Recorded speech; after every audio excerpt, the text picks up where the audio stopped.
everyone. Welcome to the show. I'm Eric Murphy. This is Skeptic Generation, and we need to talk. It is April 20th, 2025. It is Easter Sunday, so it is 420 and Easter. How dare those liberals try and put their pot day on Easter? How dare they? Thank you all so much for joining, and especially those of you who are watching from wherever you're visiting family and dealing with whatever bullshit you got to. I'm glad you're here. I'm glad you made it. I have got a host with me who is, I believe this is their first time on a show. Kat, I love you, but you gotta. I believe it's her first time on a show, and I'm actually really excited. My friend Atticus joins today. Hey, Atticus, how's it going? Hi, Eric. I'm doing very well. It is, in fact, my first time on a show. Yeah, all right. Well, happy that you're here and joining me on this fine Easter Sunday, or fine 420, or fine day after we celebrated your birthday, um, Yeah, which was a lot all of true. fun. Yeah. I So, celebrated 4th night. I observe a little earlier. okay. Fair enough. Fair enough. And you know what? There's still time today, right? You don't need to let that slap pass you by. Yeah. So I wanted to talk about coming back from the dead. I wanted to talk about resurrection. And part of it is because I know that talking to Dean about his next appearance, which should be next week, he really, it's Easter, right? He believes in Christ. He believes in the resurrection. And so being able to talk about the resurrection is something that my Christian apologist co-host is going to talk about. So why don't we talk about it ahead of time and see what people think? And this is more than Sure. just you and I. It is a call-in show. So for people who want to call in, we would both love to talk to you. Not just about resurrection, but if you have spiritual belief, if you believe in a God, if there's something that you want to call in about, the phone number is right here. It is 412-SKEPGEN. That's 412-753-7436. Or you can go to tiny.cc/SKEPGEN. That's tiny.cc/SKEPGEN. Our call screener is waiting to talk to you. And yeah, we'd love to hear from you. All right. So just to get a little bit of history about you, do you have a religious background, Atticus? Like, what is your I relationship do. with Easter? Yes, I grew up and spent many, many years in the Catholic Church. I went through all of the sacraments up until marriage. Did not get that last sacrament. Well, second to last sacrament. But yeah, no, I went to religious education classes once a week for the better part of over a decade. I eventually started losing my faith in my late teenage years, through a lot of deconstruction and a lot of kind of healing past that, with all unpacking all the religious trauma that Yeah. comes with. And That's kind of my initial background, and then just kind of been working to kind of evaluate and align my morals in a more secular, people-oriented position ever since. All right. Well, Catholic Easter. You know, it's Catholic East. it's interesting. Like I'm half Mexican. I was baptized Catholic, but then everybody went and became like born again Christians, and so I don't actually have like a lot of personal experience in Catholicism. I do have experience in it with Lent. Oh, Len. I haven't heard years. And so, let's get some details out here. What's the relationship between Lent and Easter? Um, so you're making me reach way back into my school days. My Yeah, you understanding took the is classes. I did take classes. I didn't say I was a good student. Um, Oh, Understanding is fair. that Okay. when European Catholics give up or sacrifice something in order to suffer, similar, not necessarily in the same way that Christ suffered for the 40 days that he fasted, um, prior to Easter. So the Between, wait. So you're saying the point is to suffer? yeah, yeah. Okay. Sorry. At Go least that ahead. was my, uh, at least as a child in the Catholic faith, we were asked to choose something to abstain from, and so my for my sister it was I think it was Dr. Pepper one year. For me, it was pepperoni pizza for a whole 40 days. I don't remember exactly how successful I was in either of those endeavors. Um, I don't think we particularly took it very seriously because even in our family of six, we were just kind of like, it was a little silly. I But yeah, I'm imagining those people in other Catholic countries that like self-flagellate, or in the Philippines where they will actually crucify themselves, no. and just this mental image of talking to Jesus and being like, we know you're suffering now, but here are all these people in the future who are going to suffer alongside you. Young Atticus here is not having pepperoni pizza for like a whole month or two. How long is Lent? 40 days. 40 days. Yeah. Oh, right. Was that Jesus' time in the desert? Yes. Yeah. That's Mm, you got okay. A plus. Yeah. Okay. But that's okay. Okay. Yeah, I know that Easter for atheists can be rough. You know, a lot of people need to go back to family. And while it can be fun seeing family, it can also be a time when you're needing to put up with a lot of people telling you you're going to hell, or just putting up with some bullshit that you're not really very excited about. So for those of you who are with family right now, who managed to sneak out and catch a little bit of SKEPGEN to kind of give you a little bit of breathing room in between things, we're glad you're here, and stick with it. I know it's one day, and you'll get through. But so since you were so young when you kind of came out of your faith, was the bodily resurrection ever even a thing that you contended with? Yes, and it was something I never actually fully understood. Okay. Um, e- Even growing up, the Catholics are big into when they're giving the Eucharist in church, it is physically the body of Christ. It is not something metaphorical. When it is blessed by the priest, it becomes the physical embodiment of Christ. Yeah. So that was something I was always like, oh, okay, we're all pretending, right? We're all gonna, we're all okay. We're all pretending because that's how I wanted it to be because I didn't necessarily think that we were believing that. So my relationship to Catholicism in that way is that I just assumed everybody was kind of faking it, and that was not the case, and that was kind of what pulled the first thread in my faith journey. Okay. Yeah, I definitely got to give it to the Catholics to be as literal as they possibly can be. As a virgin, I appreciate the literalness. It's wait, what did you just say? I said, as someone who's neurodivergent, I appreciate the literalness. Right? Yeah, yeah, yeah. We're not gonna like couch things in layers of metaphysics. No, no, no, no. It is No, the body of directly, Christ. it is the body of Christ. Cool, thanks, Father. I appreciate it. Yeah, right? Yeah.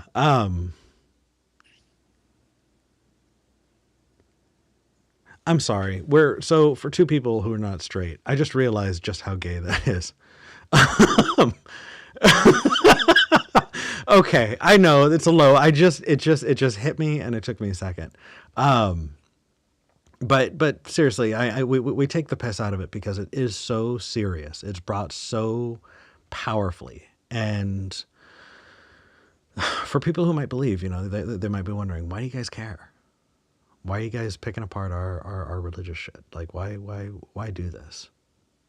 Well, I can yeah. myself. For me, part because I suffered a lot due to the indoctrination of the Catholic Church when I was very young. I had a lot of anxiety. I had a lot of self doubt. I worried about eternal damnation. And it simply just made my life worse. And I was worrying about things as a child that a child ought not worry about for a long, long time. And it took me even into my early to mid 20s to really come out of that thinking, out of the mindset, and actually make some progress um, on those issues. So I care about it because I care about other people. Yeah. I think as long as it's going to be something that is being forced on us, and then we need to speak up. For people in other countries where there is a pretty clear division between church and state, and we do have a pretty good international audience. They might be thinking, why is this an issue for you? Well, it's an issue because we live in a country where people do take this as an opportunity to proselytize to children in public schools, and they are being protected by the current administration in the presidency. Like, and even when they weren't, though, there are a lot of states in in this country that have really pushed to force Christian indoctrination onto children. And when you tell somebody that there is life after death, there's so much implicit in it that, God, it opens you up to so much. And I think that you got to have good reasons for what you believe, you know?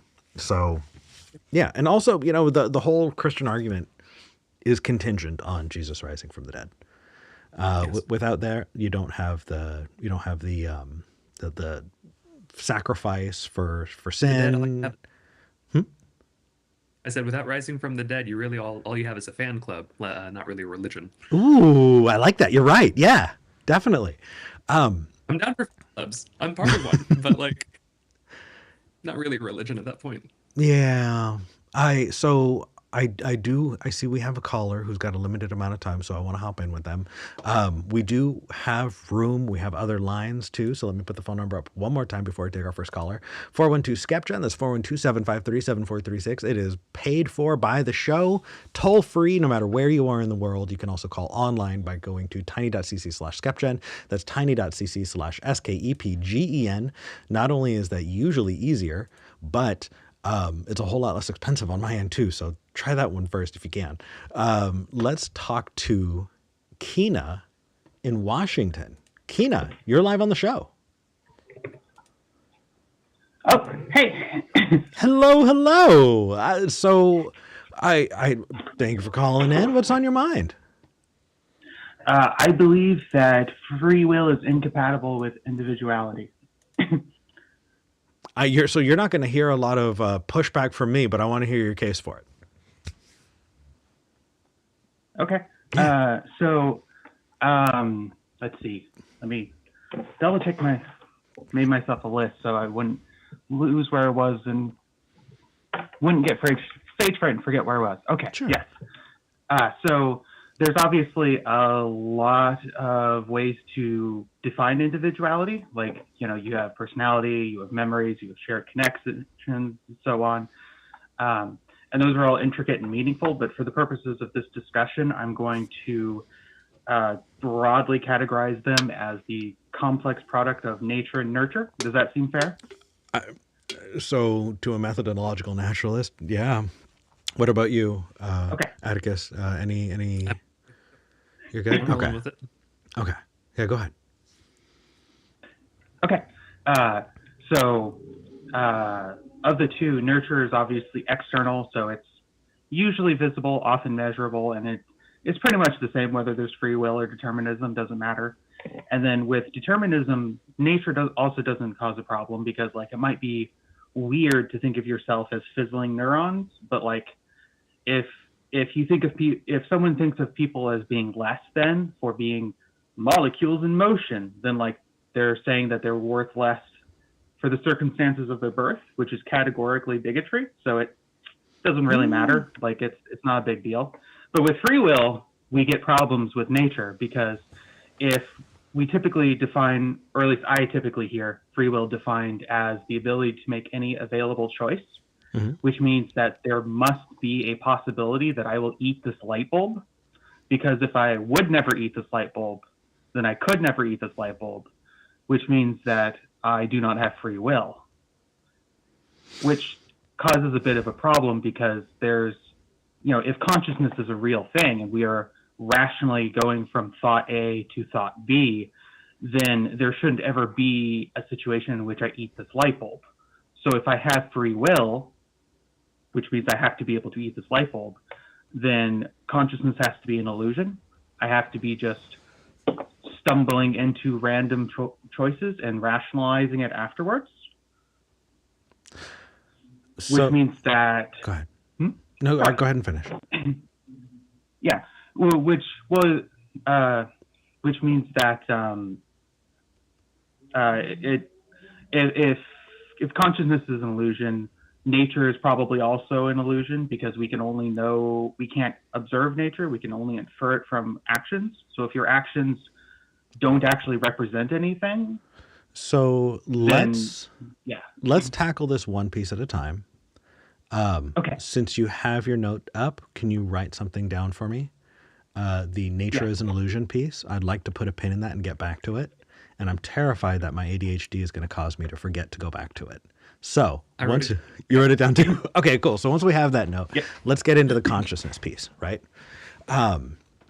So while I'm not going to disagree with you about determinism, I do think that we definitely have different limitations around free will, and I kind of want to explore that between the two of you. Like, does free will mean that you can do anything?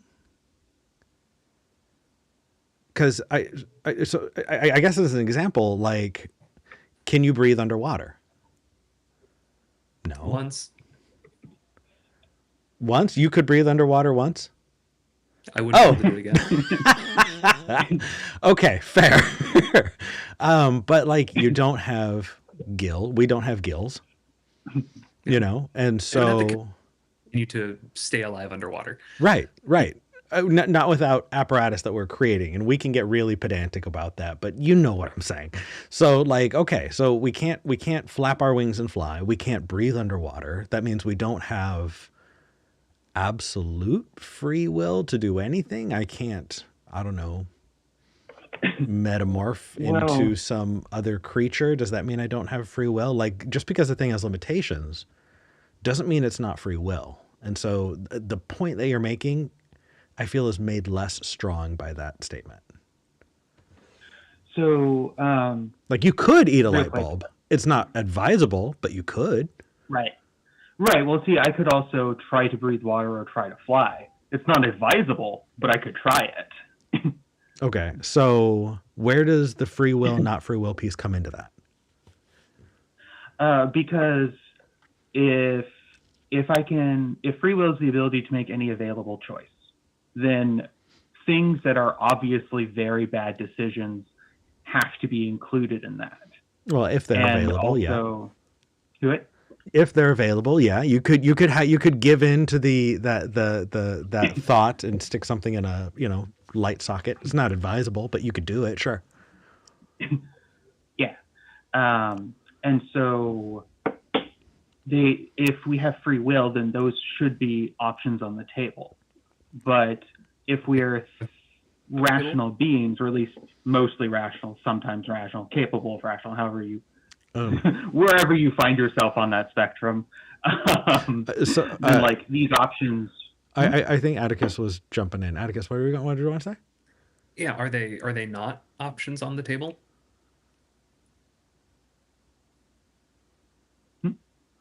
So which one? Go ahead.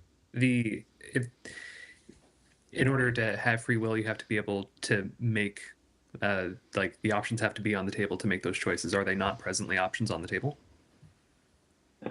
So they're on the table, but people don't typically do them without like a reason to do them. And like, I say rational, I don't necessarily mean rational in the sense of like logical, but like in the sense of like, at the time it made sense in their heads, right? Like, it's not like they just, it's not like the thought just popped into their head apropos of nothing. Oh, I'm going to try to jump off the roof and fly like a Pidgeotto, right? Like there was something in this person's head thought this made sense, right? I think that I would separate away the idea of trying to justify a person's actions and try to stick to just whether or not they're taking those actions, because people sometimes act without thinking, and whether or not someone has a justification, or whether or not that justification is rational in their own, worldview, doesn't really enter into it. And to be clear, like, the reason I'm kind of diving in here is because I want people to believe the things they believe for good reasons. If you call in, I want to either strengthen your argument or give you good reason to abandon that argument. And so if you're not coming with good reasons, I either want to pull you off of that argument or make sure that you're, on the right track here. So like, let's strip away the rationality. Why did I choose to do it? Because I thought it'd be good. Don't care why you chose to do it, but can you do it? Right? They could do it. Somebody could jump off their roof. It's a really bad idea. We do not advise it. It is the standpoint of Skeptic Generation and all of its hosts and crew that you should not jump off your roof. Don't do it. But some people can give into the intrusive thoughts. So how does this interact with free will for you? Because you're saying that like determinism and individuality is incompatible with free will. And I just don't understand, number one, how those are connected, and two, how that is fleshed out. So the big thing for me is that the idea of free will is that you can make any available choice, right? So even if we try to pare down what choices are available and all that, what we're still saying is that for the same input, you can give multiple different outputs. Okay. And typically the term for a system which can give many different outputs for the same input is a random number generator. But it's not random, right? People can weight choices. Like if I give you an option to choose 5 different colors, just because you choose one of the 5 doesn't mean it's random. You could have a favorite color. It could be weighted. Correct. But I don't think, and I think that proves I don't have free will. Okay. Because just because we can't see the like mechanism. I said earlier, if I don't know if you can. No, it's okay. I don't know if you can hear Atticus, but Atticus was trying to hop in. Go for it, Atticus. Sorry, Atticus okay. is a little quiet for me. Yeah, you're a little bit quiet. Good. Okay, go ahead. Apologize about that. My issue there is that it doesn't, just because we can't see the mechanism within the number generator does not make the number random. You can have a favorite color out of 5 and it doesn't make it random because you'll have your own justification for it. And just because you have your own justification for it doesn't mean you don't have free will. Maybe I'm lost in the weeds here. No, I have the same issue. You said that really well. Yeah. Okay. Well, that's because computers, I'm a determinist, right? I think the computer is not actually random because nothing is actually random. But from the way in which we typically think about these things, the way they're functionally random, right? If like there's ways for a programmer to perfectly predict the output of a random number generator, but if that same programmer were using that random number generator in like a video game or something, they wouldn't be able to predict it, which is what I mean. I guess I'm kind of lost. So I'm missing myself. I'm missing where our understanding of free will and if it doesn't exist, which I haven't been moved on that it doesn't necessarily exist, and where I guess I'm missing the bridge between the 2 points that are trying to be made. So if we have free will, that means we have to be able to pick, again, of multiple choices, which means that we're,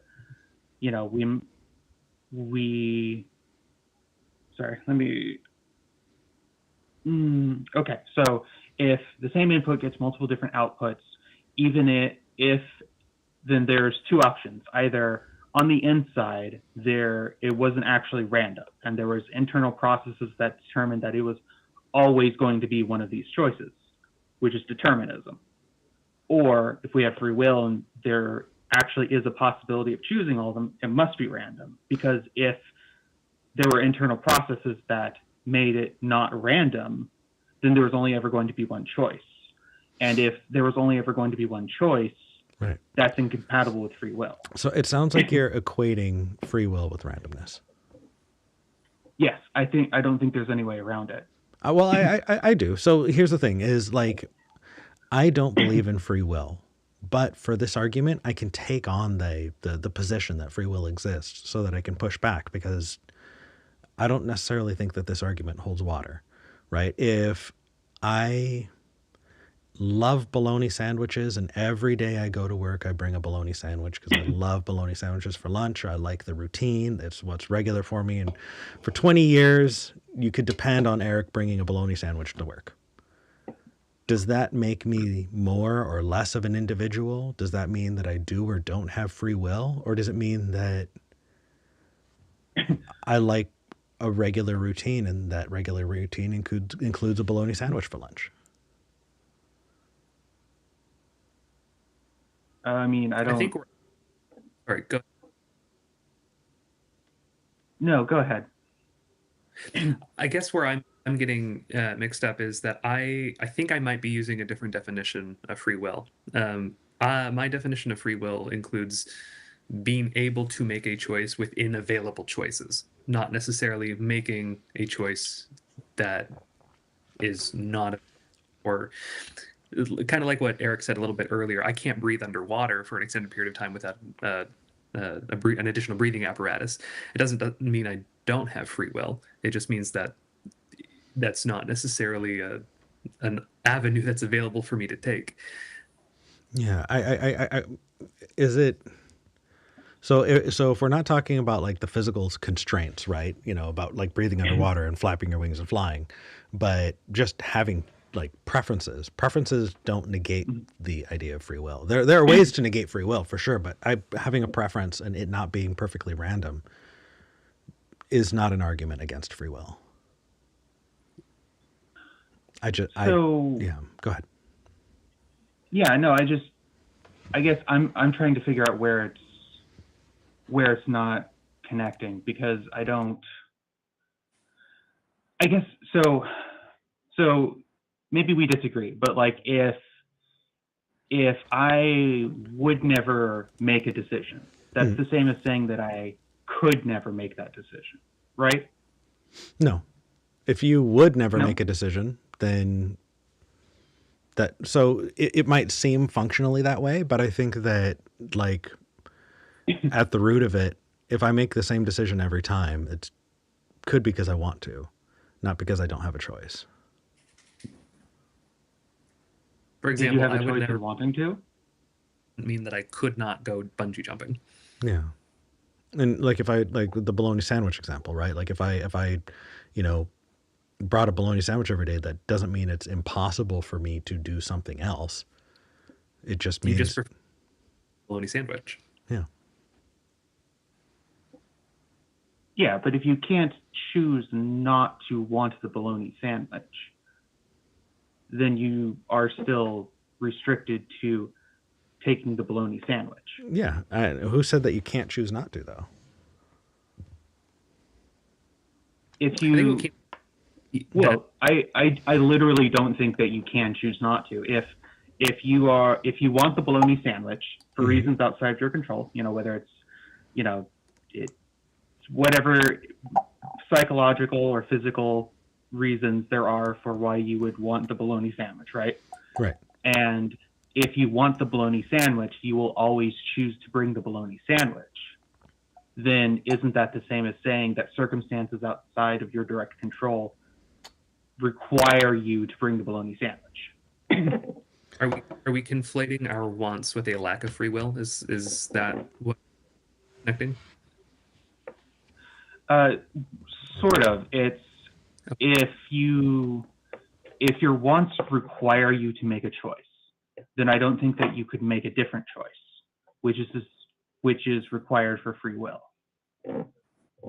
I think I might be getting hung up. At the very least, I think you end up with some sort of compatibilism where like you still have a.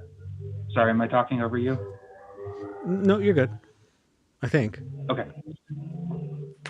At the very least, I think you end up with some sort of compatibilism where like you have something that could be called free will, but it still ends up in a deterministic result because your choices are determined by wants and constraints imposed on you by a seemingly deterministic world. Yeah, So it's like it's kind of a useless free will. I mean, I agree that it's a useless free will, but it is another option, you know. And I think that so again, though, like I want to bring this back to the crux of your argument. When you say individuality, that individuality cannot exist at the same time as free will. What do you? How does that? How do we get from one to the other? I might be a little dense this morning on that. I'm having trouble connecting it. So with your version, with this, this particular form of compatibilism, my argument probably doesn't hold water anymore. With my perspective, because with my perspective, I wouldn't really call this free will. I would think that the only way to really count as free will is if it was random. And if it was random, then nature is also an illusion, because we wouldn't actually be making choices. It would be choosing random choices essentially from a list, in which case you would be, because the only way we can know a person's nature is by inferring it from their behavior. If their behavior doesn't actually represent an internal reality, then we're just seeing patterns that aren't there. But again, with this form of compatibilism that we're hashing out, that stops working, and so free will is with individuality again. Let me try to repeat that back to you. So it sounds like when you say nature, you're not talking about nature like out, in the wilderness. You're talking about the nature of a person. Yeah, in terms of nature versus nurture. Got it. So say that back one, like if, no, you've totally lost me. Atticus, are you getting this? I think so, but I think it's just because my understanding of free will is sounds very different than Kina's understanding of free will, and I think we're using different words to describe different things. I think that's where my disconnect is, because even if let's say, okay, we don't have free will because we cannot do the things, or I prefer bologna sandwiches, therefore I don't have free will because I can't control my wants, and I'm always going to want a bologna sandwich, therefore I don't have free will. I don't hop on that particular wagon. I don't necessarily agree that requires will. So the train's kind of left the station. I'm still at the station trying to get established here with trying to figure out what exactly we're meaning by free will, because I don't think I agree with your definition of it. Yeah, Okay. I think that interestingly enough, when you say that the nature of a person is an illusion, from a deterministic standpoint, being able to say that, well, actually, no. I feel like I'm lost in double negatives now. So are you saying that a person's nature, what they are naturally inclined to do, is necessarily deterministic? I think so, because again, we disagree on the definition of free will. The form of free will that I was taught as a Christian goes through all of the things I was going through before, which results in, let me see if I can try to explain it better. Yeah. If choices were random, right? And you can only know a person's internal reality, which is what I'm trying to use nature to refer to, basically. Nature is everything internal, nurture is everything external, right? If you can only know a person's nature by inferring it from their actions, but their actions don't necessarily reflect anything internal because they're effectively random, then you could look at a person and think you're learning something real and true about their nature, about their internal reality, but you're not. It's just random. You're just seeing patterns and random noise. I'm going to jump here and say you also may not be able to determine. people's actions speak for who they are necessarily. As someone I grew up doing a lot of things that did not reflect who I was on the inside, that did not reflect my own understanding or my own thinking, simply because I thought it was expected of me. And I think a lot of people have knee-jerk reactions that don't necessarily reflect who they are, but they are actions nonetheless, and they are reflected upon that person. So I'm having a hard time also getting on that vehicle with people's actions determining, expressing who they are rather than maybe I'm Yeah. lost, but I'm No, not no, connecting. no. I honestly, I'm kind of stuck on the same place. I'm right there with you. I think that you're carrying an implicit assumption that Mhm. I think that even as a Christian, I would disagree with you, and I'll tell you why. I mean, maybe you came from a different kind of church, Kina. But was your church a legalistic one or a Calvinistic one? Uh, it was more evangelical, so I guess closer Definitely to not legal. legalistic. But Definitely not legalistic. Okay, cool. If you were evangelical, you're definitely not. So did you ever hear of people? Do you remember legalism as like as a concept in church? not really, not as any. They certainly never use that word. No.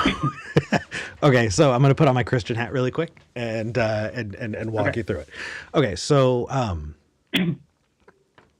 as a Christian, we were taught that there were two kinds of people who thought that you could get to salvation, right? There were the people who thought that you could get through salvation through works, right? By doing good works, if you do enough good things, you can earn your spot into heaven.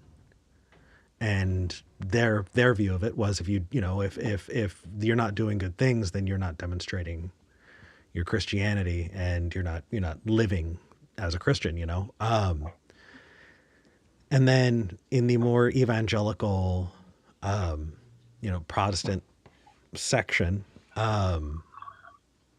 we were very much against that. We called that legalism. Legalism being, yeah, right. You need to do enough good things.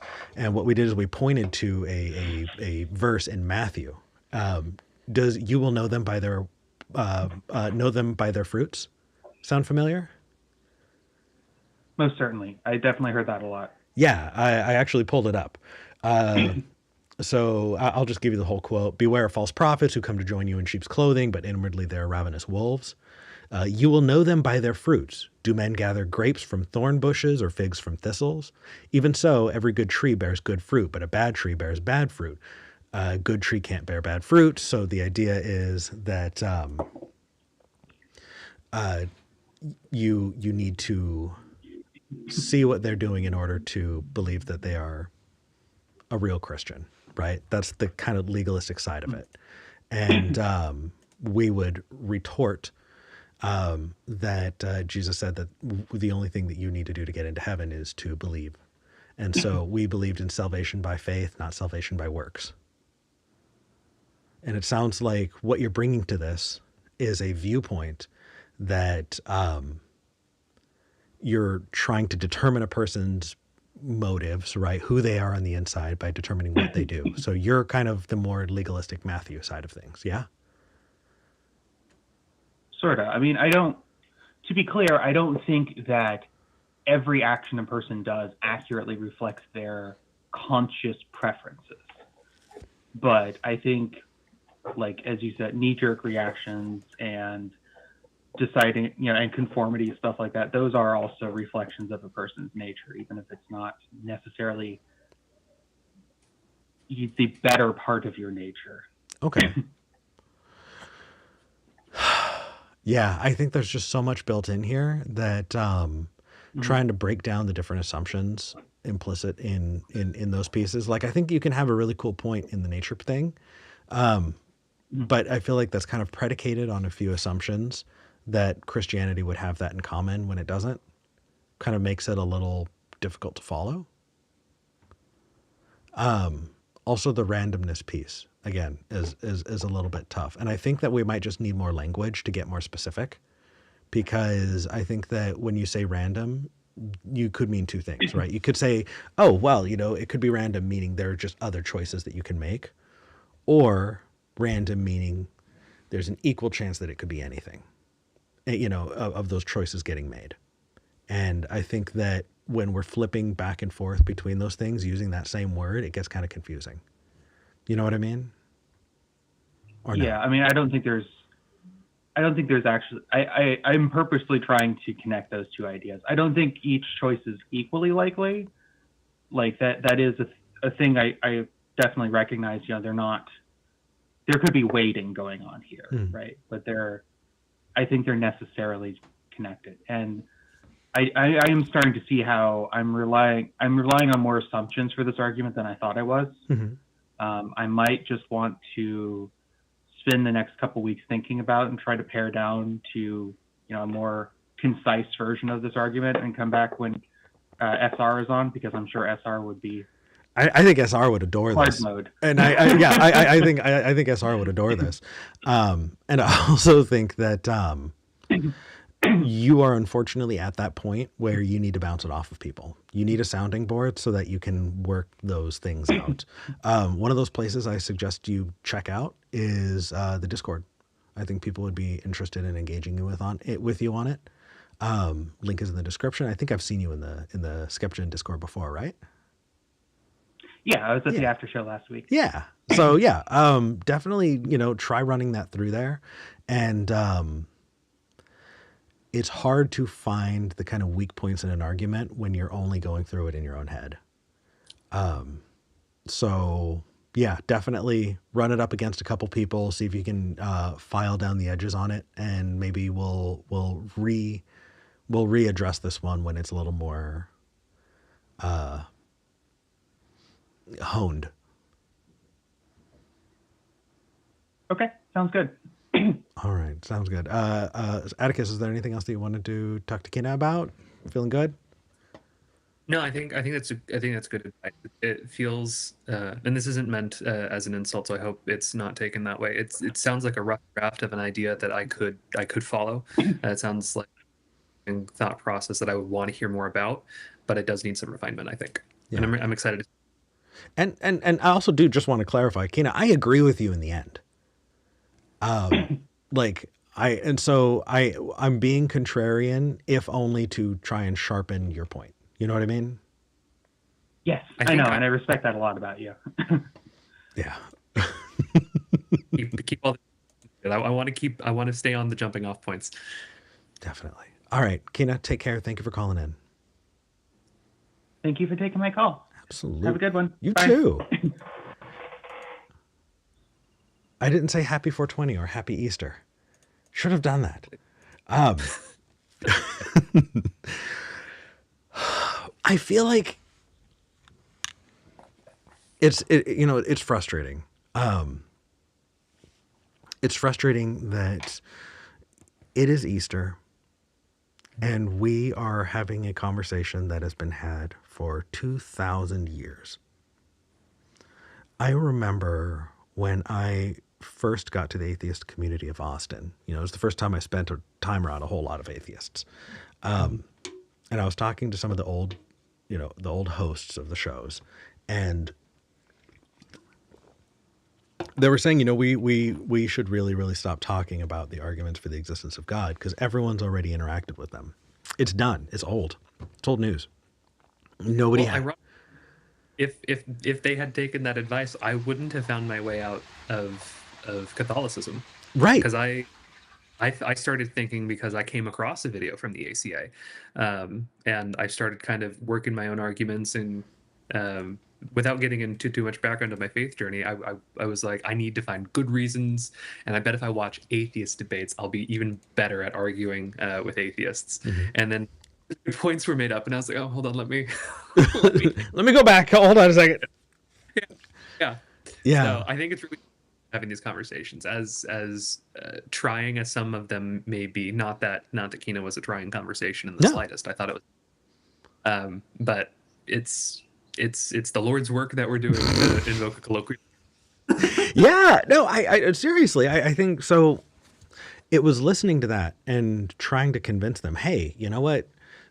Every time you have this conversation, someone's hearing it for the first time. Yes. And people lose sight of that. You know, I've talked to other hosts who get absolutely sick and tired of having the same conversation over and over and over again. And if you're not having it, somebody who has not interacted with the idea is not going to see that potentially get refuted. And so, yeah, I think, it's 2025 and 2017, I started doing shows. So that's 8 years now, going on 8 years. I kind of made the promise that if I have to have the same conversation tens of thousands of times, I'm going to do it, you know? Yep. And that is what I remind myself when we're revisiting the exact same arguments over and over and over again, you know, stuff like resurrection, stuff like free will, even, you know, if you're not going to interact with it over and over again, someone's going to miss it. And then on the other side of it too, from the host angle, I have the unique opportunity to try again. I get a do-over. Not everybody gets the do-over when it comes to like apologetics. And so Well, it's the same thing we do every Sunday. Like they may have a particular sermon that they like and then they get really good feedback on, and they might reuse it the next year or in a different audience. And it just helps us refine our ability to communicate these ideas and take people on this journey through critical thinking. yeah, exactly. I'm Does definitely, it benefit? oh, go ahead. Oh, I was just saying it's a benefit for us to keep trying to have these conversations. Yeah. And I feel like I'm kind of in this phase of trying to explore things without necessarily flying off the handle. You know, I'm trying to rebound with other questions or try and find other methods of inquiry. So maybe I don't need to take the most popular response, you know, and see if those will flesh out too. And I just have I'm lucky enough to have that opportunity. So, yeah, I'm excited about that. I do want to say we've got open lines. So let me put the phone number out there and then let's talk a little bit because we've got the time. And you know what vamping is. You've been in theater. 412-SKEPGEN. That's 412-753-7436. Again, 412-753-7436. Or you can go to tiny.cc/SKEPGEN. That's tiny.cc/SKEPGEN. Our call screener is waiting to talk to you, ready to hear from you, get your notes down, and put you on the line with us. We're ready to go. So, Atticus, you said you didn't want to go so much into your faith journey. Is that a personal choice or was that to save time because we're in a call? It's mostly to save time. Okay. How did you get here? Like, is doing shows a thing that you ever aspired to do, or is this a favor you're doing for me? As a certified international honors thespian, as certified the leader of Troop 1557. No, I love doing. I love being able to speak and I love being able to perform. That's part of my background. I'm a former actor turned I don't know, internet person. So my faith journey was one of fraught determination to not be atheistic. When I was I like that. I'll be anything, just not a fucking atheist. Okay. Yeah. Why? When I was, I had a neighbor growing up about 2 doors down who was an atheist, and my parents had to like prep me. We were having a block party. My parents had to prep me, like, no, you can't play your VBS CD that you got at the local church last summer. You can't play those songs. Hold on, you had a Vacation Bible School CD? I did. I taught VBS as a teenager. I think the VBS Beach Blast was my particular flavor of Vacation Bible School. Hold on, in a Catholic church? No, not in a Catholic church. Okay. They did childcare at the Catholic church that I was typically attending. So my mom was like, "You're just going to go to the local." Maybe it was Protestant. Maybe it was. I'm not exactly sure the flavor of Christianity. Okay, I was going to say we definitely looked down on the Catholics because we thought we had better shit. than the Catholics, to be very frank. Okay, I didn't mean to interrupt. So you were getting coached on being told you can't bring your VBS CD out. Yeah, and I was like, "What do you mean? Why?" And they're like, not I'm not going to name names, but Jane over there is an atheist. I was like, "What's an atheist?" So they're like, "Someone who doesn't believe in God." And I was like, "That's an option." Oh no. Okay. So that was good. And as I kind of like became more critical in my thinking and wanting more justification to belief, and I was considering seminary for a very brief period in my teenage years. I was like, oh, that seems very there's a lot of rules, there's a lot of order, there's a lot of procedures, that the routines are very strict. That sounds very appealing to me. No one knew I was autistic. Fun fact. Little did they know. Okay. Little did they know. But I was like, okay, maybe I gotta get into this. And I started thinking about it, and I was like, that doesn't make sense to me, actually. So I was like, okay, maybe I'm not a Catholic. Maybe I'm not. I'll go to a Baptist church. I went to a Lutheran church. I went to a Protestant church. None of them actually gave me the come to Jesus moment that I was seeking. I eventually got desperate enough to read parts of the Torah. I sat down for, I think, somewhere between 4 and 6 hours at my local Jehovah's Witness location and just talked to people about it, because I desperately wanted to believe, and surely one magical arrangement of the English language would be able to set that off. It didn't. I ordered a copy of the Book of Mormon online. It got sent to me. I read it cover to cover. That didn't work. I read bits of the Quran. I read bits of the Torah, researched what both of those religions required of me. That didn't work. I logged on to churchofscientology.com and then quickly closed the laptop, because that's... Okay. And nothing was working. So I just kind of resigned myself. Okay, maybe I'm agnostic. I'm fine not knowing. There's a higher power, but I'm fine not knowing. And eventually even that wasn't enough for my brain to be happy with where it was situated and what it believed and why. And I finally, probably around 17, 18, was like, okay, I guess I'm an atheist. For better or worse, I'm an atheist in a Catholic family in ruby red, Republican, God-fearing, gun-toting Arizona.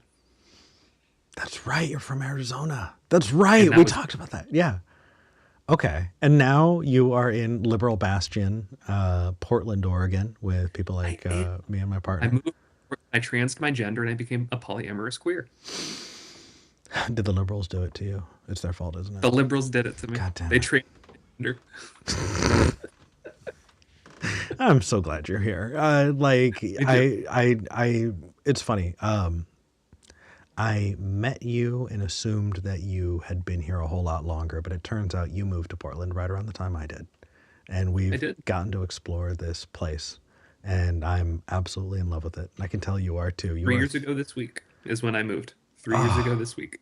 And I got to see it at your birthday. You're thriving. The people in your life are incredible. And I think it's absolutely wonderful that you've found and built community the way that you have. And I'm happy to be a part of it.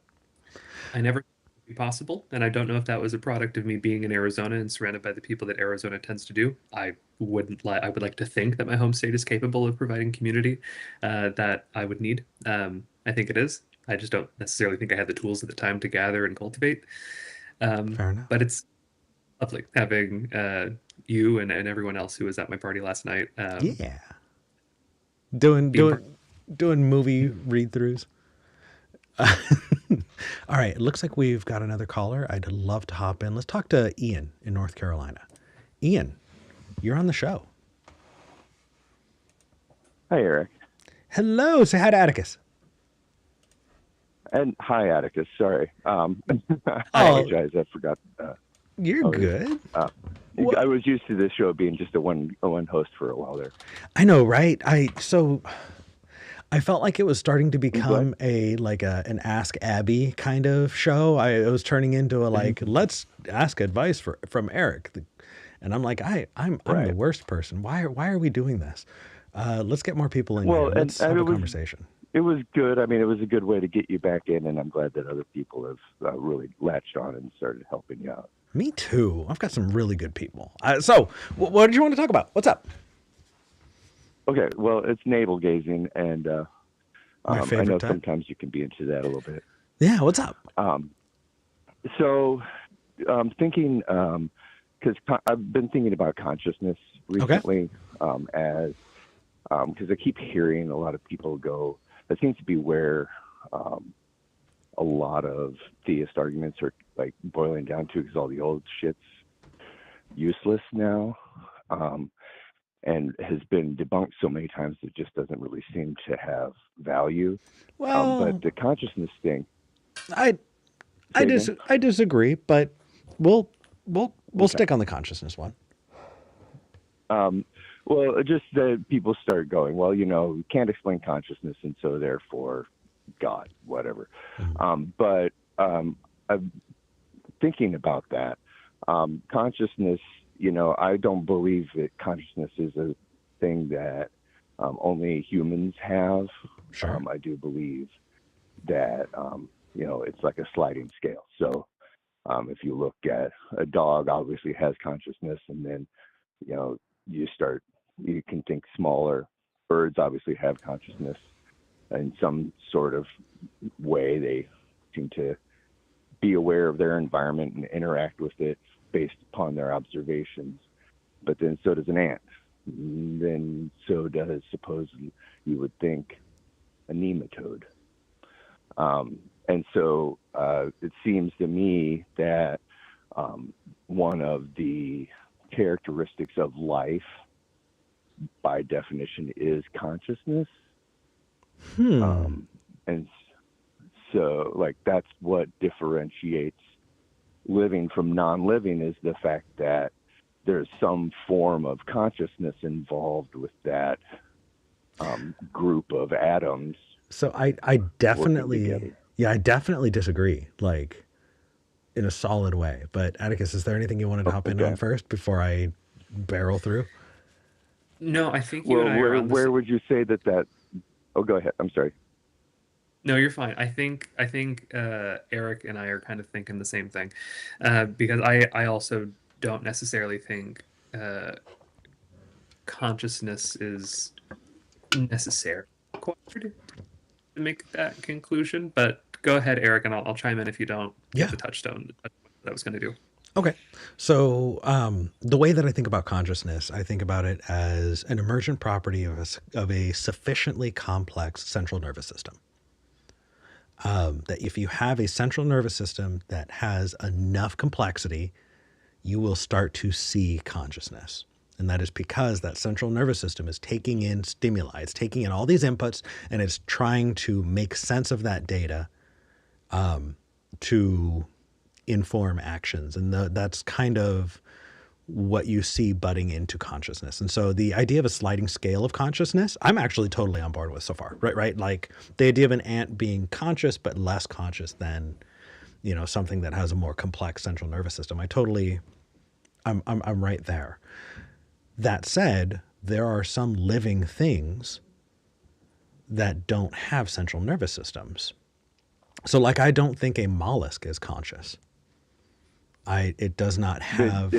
By your definition, it does interact with its environment based upon its cues, whether that cue is simply, is this food or this sex? That's interaction based upon the information it's receiving. Actually, no. They're filter feeders. So it's just filtering through, and whatever it can process as food, it does. But that's not a conscious choice. It's just an evolutionary adaptation. Okay. And but even if we put mollusks aside, right? I don't think that trees are conscious either.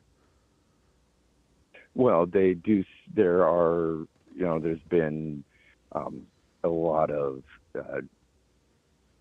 discussion about whether or not that's true, though. There's they seem to react to each other, send chemical signals to each other. They do, and I'm gonna jump. Yeah. They do react to each other, but I don't think it implies consciousness. I tried to mute myself for just a minute, then we're getting into a matter of definition. Well, absolutely, we're totally going to get there. Atticus, I did temporarily mute you for just a second because I was going to take a puff on my vape and I hit the wrong mute. Could you say what you said before and then maybe get your chance to respond to Ian? Yes, I was going to say that a reaction to stimuli doesn't necessarily indicate the presence of consciousness. Many people who are in comas or even who might be brain dead have some sort of reaction to the stimuli just because the nervous system does what a nervous system is going to do. So I'm not quite there with you on Well, trees. Right. and also like photosensitive paper reacts to light. That doesn't make it conscious, right? Electrons react to the other. I'm sorry.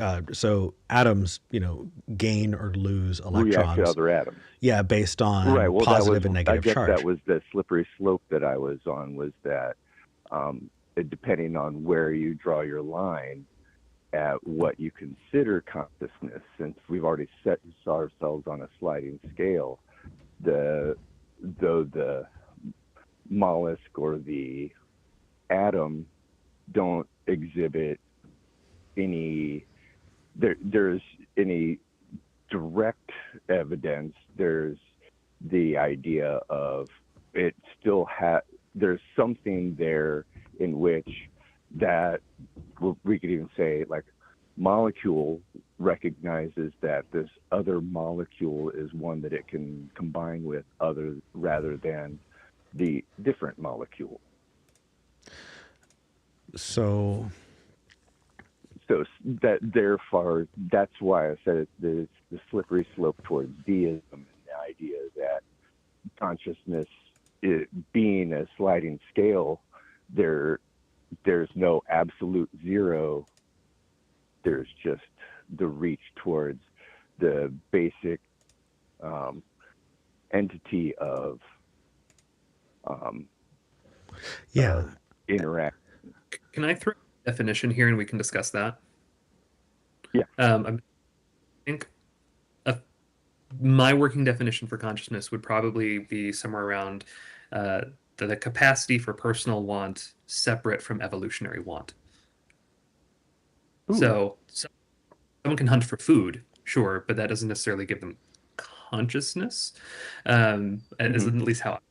If someone wants to paint or express emotions, that there could be an argument for an evolutionary want for that, but it's kind of superfluous and gives the meaning of personhood, at least in my view.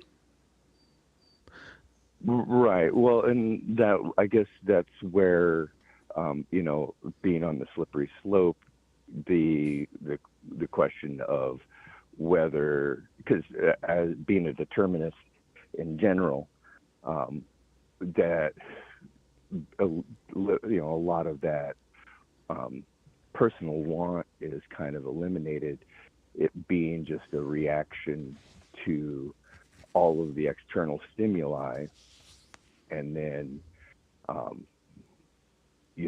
so if it's boiled down to inner atomic reactions and inner reactions, then so you're on the same. So to me, it leaves you on the same slope. I don't think so. I do think that so just classifying as something as a reaction does not invalidate it or put it in the same pool, right? So like I have clinical depression. The clinical depression means that it's not outside stimuli that makes me depressed. It's that my brain is really, really stingy when it comes to the feel-good chemicals, right? It is a chemical deficiency that causes that. And so if you were to say your depression is just a simple series of reactions, between, your neurons and those, like, you're right, but that doesn't mean that my depression is somehow equivalent to any other state of mind or state of, of things reacting to each other. It's a very specific subset. And so instead of just saying that consciousness can somehow be, broken down into reactions, and if it's a reaction, then it's consciousness. So there's a fallacy called the fallacy of reification. Have you interacted with that before? No, I have not. That one's not a new one to me. Sure. So the composition, so reification and composition, those are two different fallacies. They're two ends of the same coin. And that is, so how do I describe this? The Because fallacy. composition is that you say because of a part being similar in two things, then they're similar in the whole. Yep. That which is true of the parts is true of the whole. Absolutely. And that is not true, right? You can arrange things so that the entire thing is not equivalent to its parts. And then the other side of that is the idea that that which is true of the whole is true of all the parts. So if I were to point at a car and say that's a car, and then I were to disassemble that car and point at a part and go, that is a car, we go, no, it is a part of a car. And just because we've broken it down doesn't mean that it has the attributes of a car, right? In a certain configuration, then we can call that a car. In the same way, I think that you can point to reactions, sure. Chemical reactions or complex reactions to external stimuli, sure. But that doesn't mean that we can't have strict categories where if enough stuff is all true of that thing, we can give that a definition. You know what I mean? Like if you say these are all parts, then a car would never exist. You would just have all the parts of a car assembled. You know what I mean? Well, true. I see that, and like so, but then again, that's basing everything on the idea that our human need to identify things as their group subset before we identify things as their kind of their unique parts. We don't look at the lawnmower and say, oh, that's a carburetor and a piston and some wheels and some blades. Right. To say lawnmower, but it is. And so if just we're a carburetor, well, so and it's also just atoms, right? When we get down to the molecular and atomic and quantum level, there's no distinction between the lawnmower and the ground it rests upon. But at that point, you've lost the point at there. Like you can say, yeah, lawnmower is just these parts, sure. But if you're now taking that argument and going, okay, these parts are lawnmowers, how far do we get until everything is a lawnmower? Atoms are lawnmowers as well. Like that's why we can't break it apart that way. So consciousness is a complex system, and through enough complexity we can see consciousness emerge. And so when you start to break it down the other way and remove complexity, you remove the consciousness. Right. Yeah, I hear where you're going with that, and I do see that, and that's the argument in my own head against it. It was just, I guess, something to munch on. I get where you're going. But so that then, like, I guess it really is kind of boiling down to a matter of definition. Where does what defines consciousness? Where is there a zero on the sliding scale? And you're saying that there is. Yeah. So I think that I personally draw the line at owning a central nervous system. Okay. And if you don't have a central nervous system, and actually I know several vegans who are fine with eating things that don't have central nervous systems. Like I had a Thanksgiving with friends from the UK who visited who were vegan, and I had these little I think they were oysters. Mm-hmm. Yeah, smoked oysters. And my friend pulls out his phone and he's frantically Googling something, and I'm like, what are you looking at? And he gets really excited and he goes, "They don't have central nervous systems."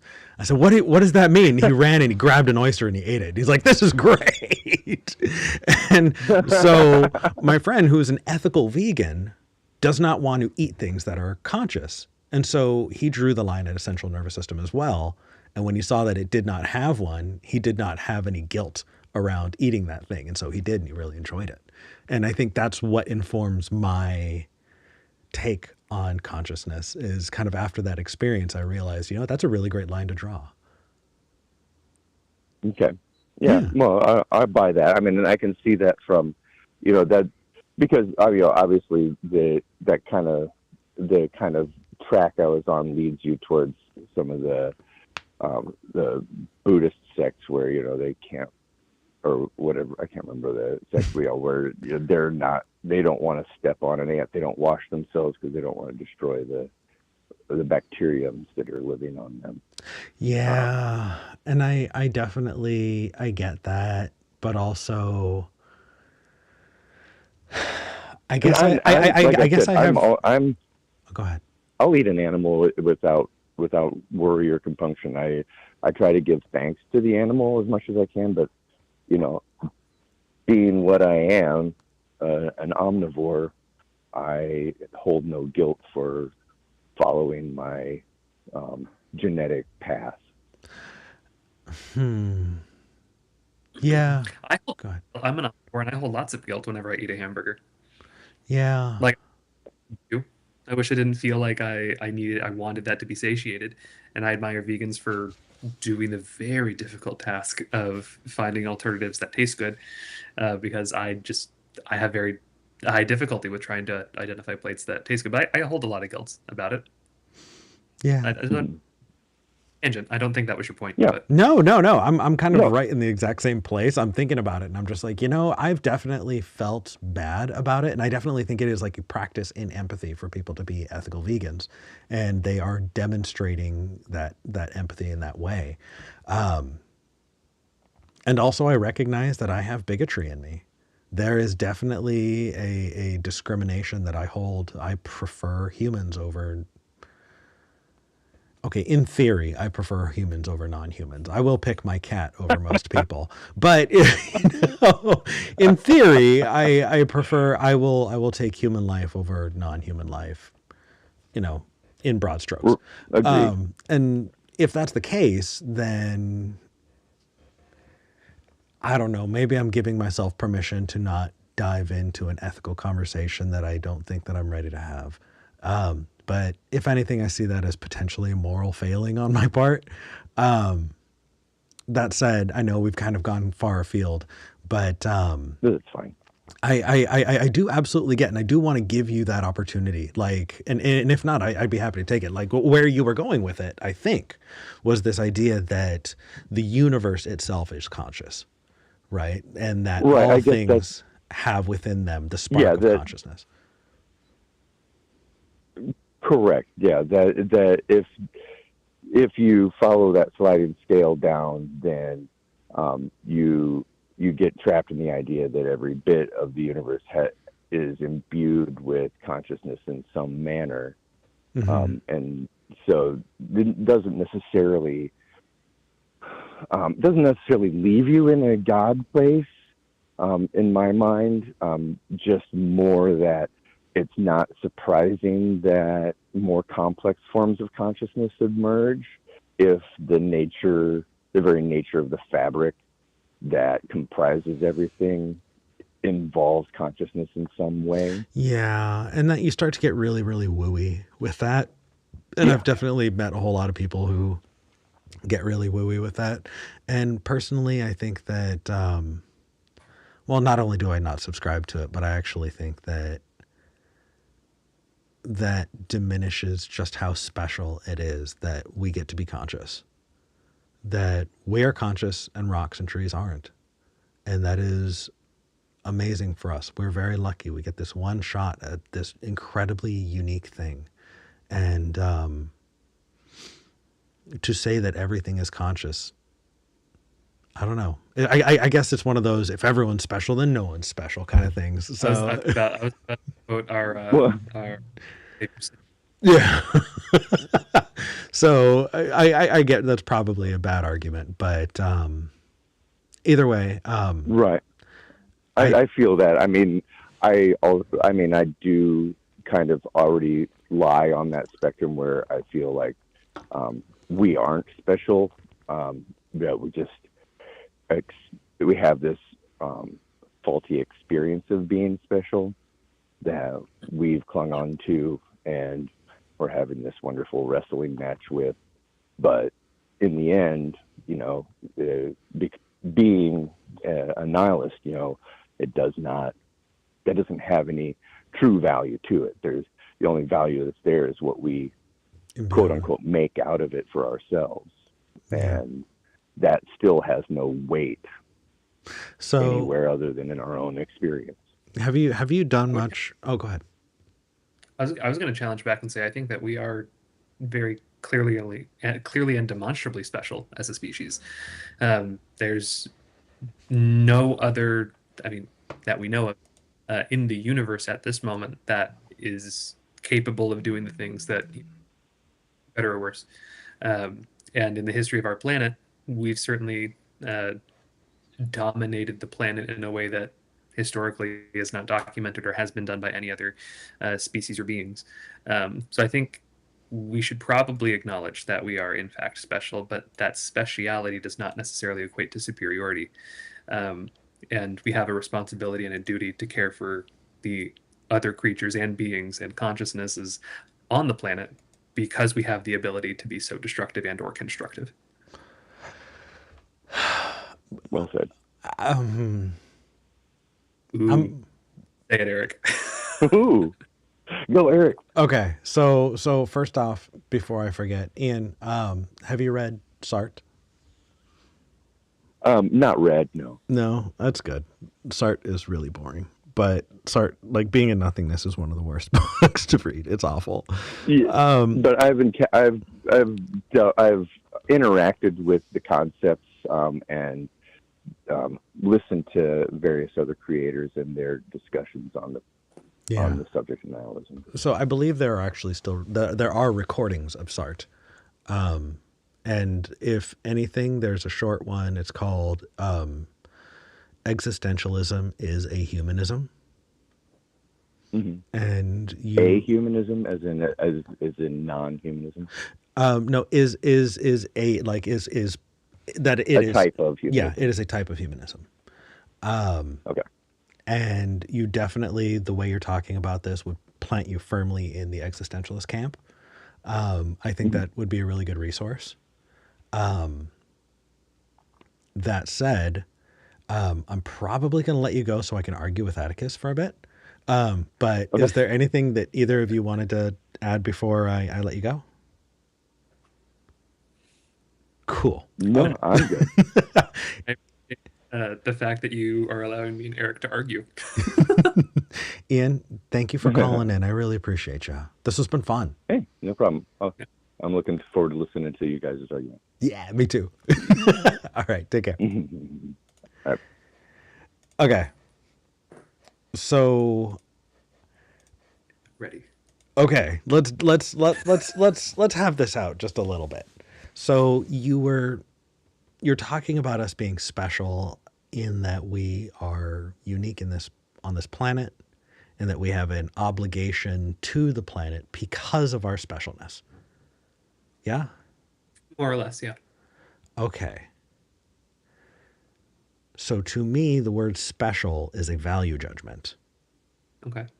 And you are assigning that value when you say that we're special because you think that us uniquely being able to terraform the planet and all of that has a value to it. And that value judgment is what you're using to say that we're special. Yeah. Okay. When I say special, I'm more, I maybe a more appropriate word would be exceptional. In our history, in our understanding of the universe, we are unique in the fact that we have all these capabilities to be both constructive and destructive, in a way that has not been known on this planet or any other, so far as we understand presently. So we just have this capacity that we don't know of any other species or creatures that can do what we do. And so therefore, because we have the higher intelligence, we should use it to the benefit of both ourselves and the creatures we cohabitate the planet with. Okay. Oh my gosh, there's so much baked into there, and I kind of want to tear it apart because I'm just feeling mean, and you're my friend, and so I can be mean to you a little bit. Like, I wouldn't necessarily do this to a caller, but I kind of want to explore this a little bit. Before I do, though, we've got open lines. I definitely love to take more calls. This seems to be a good day to do that. It sounds like people have had thoughts that they have been dying to get out to work on and bring up a philosophical conversation. And I am totally here for it. If you want to call in, call 412-SKEPGEN. That's 412-753-7436. Or you can go to tiny.cc/SKEPGEN. That's tiny.cc/SKEPGEN.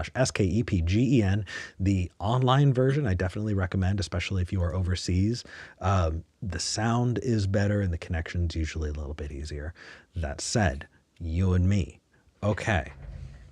So special sounds like the same thing as unique, the way that you're using it. Could I replace the word special with unique? Yes. Okay. If that's the case, then we can put that piece down. Cool. Now, you're talking about an obligation, an ought, right? That's a moral judgment. It is. And I'm totally okay with you coming up with a moral judgment. Just the way that you said it sounded like an ontological statement, you know, like this is just how it is. And so it sounds to me like you've got a pretty strong idea about what our obligations are. And I'm not saying you're wrong. I'm just saying, like, what is your argument here? Because you have a pretty strong, feeling about that. And I kind of want to ask why.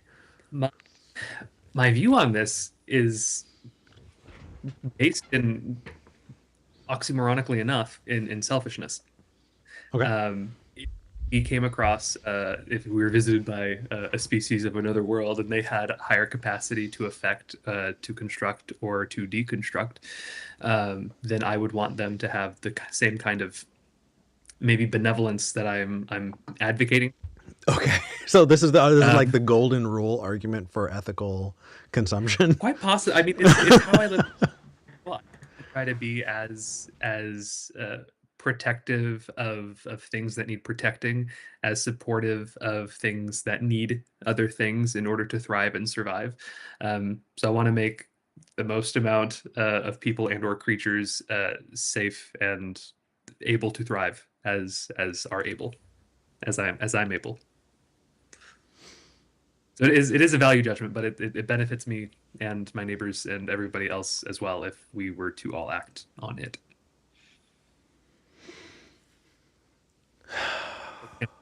There's an interstate that runs right behind my house. It cut through the the neighborhood when they were putting it in, and there's a heat map of illnesses, and it is coincidentally enough right along the corridor for that particular interstate, and I think that we have a moral obligation to cap that particular interstate and potentially filter the air that comes out of it to cut down on diseases because we have the ability to do so.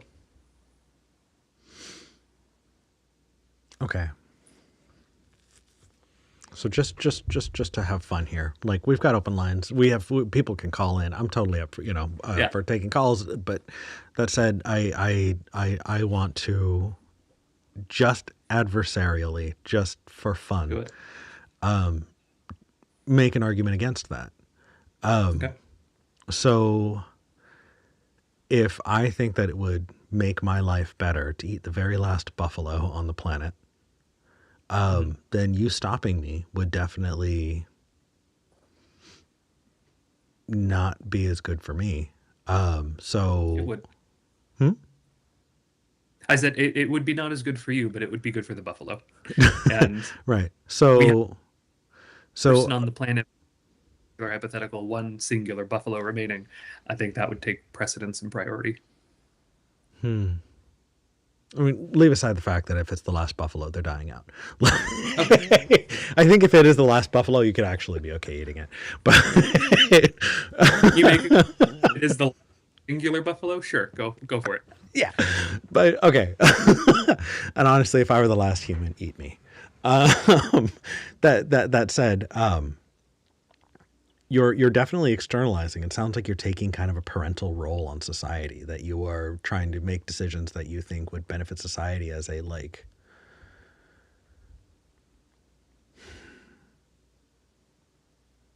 I don't know. Do you think that everyone ought to make decisions I think for people ought to society make that way? decisions with their community in mind. Okay. And No! We lost connection, ladies and gentlemen. So I am going to pop this back over here. And this happened one time earlier, and I think we'll be able to get Atticus back shortly. But I just like ribbing my friend. So that part is fun. We didn't really talk very much about the resurrection. And I think that might be just because we don't have enough people who are really on the other side of it. And for that, I absolutely respect that people aren't diving in on that. And that's okay. They're not all going to be hits. And that's just the nature of it. And it is the nature of a call-in show to never know what's coming up next. Atticus is back. Hey. hi, sorry about that. Okay. So you were saying that people should have their community in mind when they're making moral choices. Yeah, I think having your community in mind when you're making any sort of choice benefits you directly. I could be a stickler about it, but you know what? I'm really not feeling it all of a sudden. Because I agree. I agree. I don't know if I can sharpen you on that necessarily. Oh well. Okay. I mean, it is a hot take, so who knows? Maybe someone will feel motivated enough to call in and spar with us. Yeah, I don't know. I think that so what I worry about is how do I describe this? In trying to break down influences and ways reasons that I've got to my own conclusions, I think that I had really internalized this very Christian view of stewardship.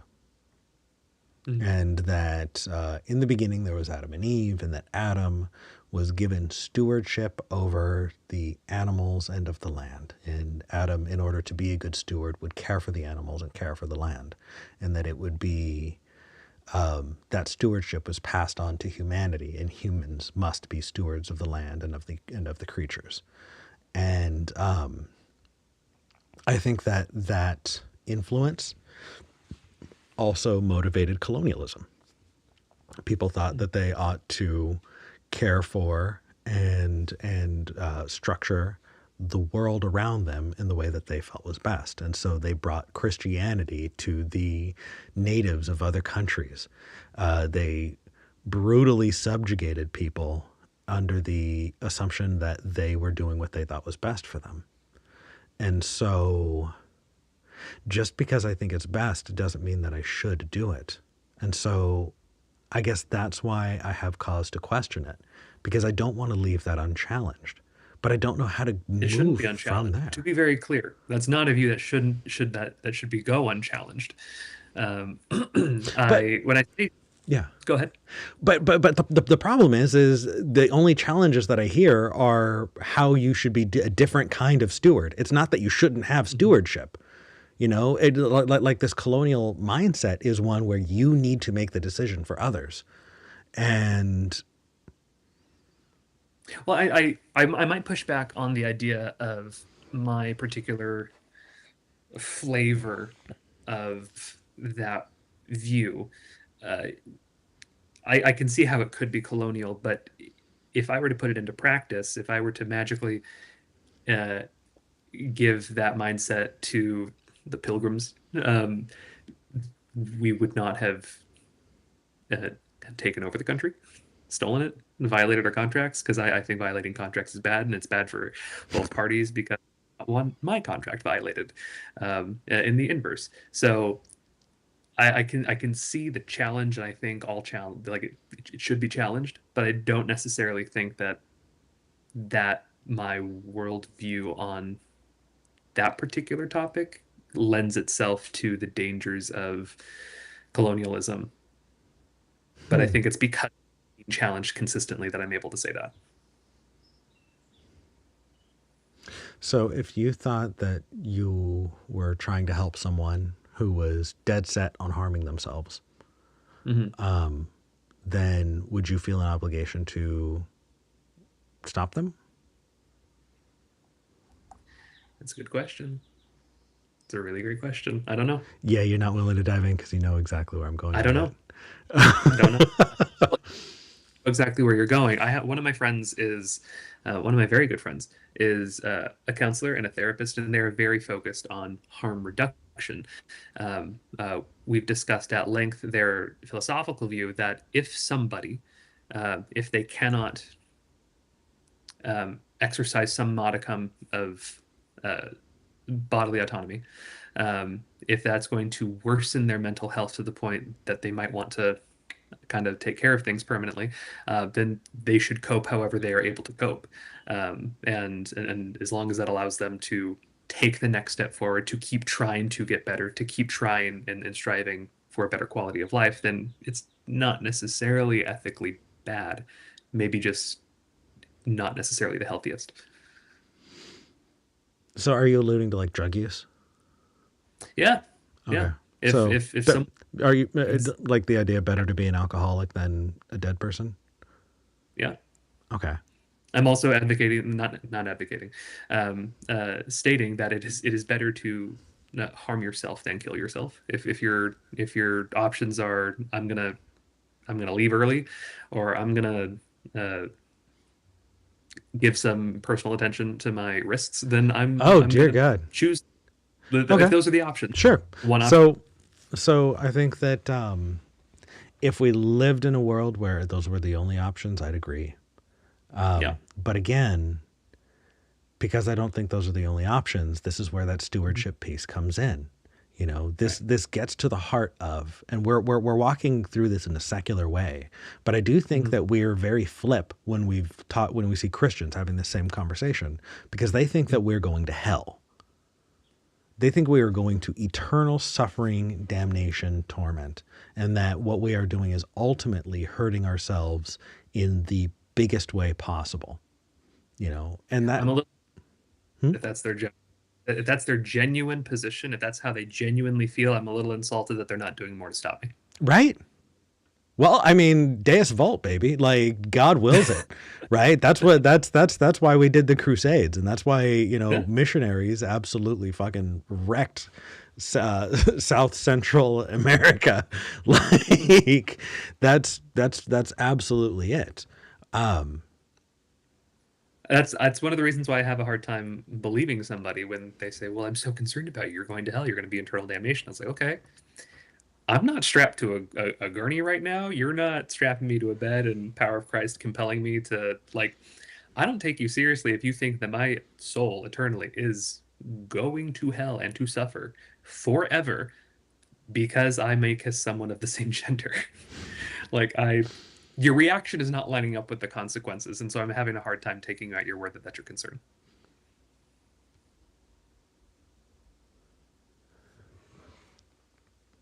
That sounds like you're baiting the radical right to violence.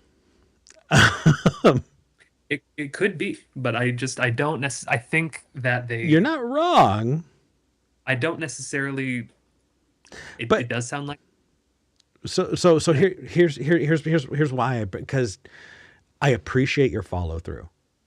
Like Hmm. I appreciate your consistency, and I see that result, and I tell myself I should come to a different conclusion, because if I think that that is wrong, then if I'm using that reasoning for myself, I'm being inconsistent. That it would be irrational of me to look down on that, and for me to go, hey, just because you think I'm going to hell doesn't mean you should force it on me. Cool. That also means that if I have a moral judgment about somebody and I think that what they're doing is terrible, then what right do I have to step in and force them to do otherwise? And I think that I guess it would go ahead. the activity is the activity harming the community as a whole, which goes back to my community mindedness perspective on things.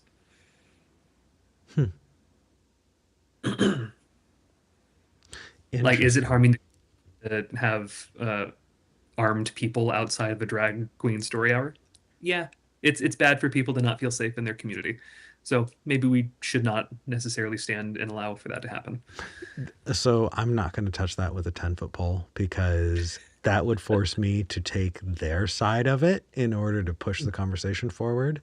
And I Yeah. will be fucking damned. I'll do a lot of things. I will Mm. do a lot of things. That is not one of them. So I don't know. I don't think that's a 1-to-1. I understand you're drawing the line on community there, but you can't have collective salvation. And so it does, I don't know. And also collective addiction, right? Collective depression or collective self-harm.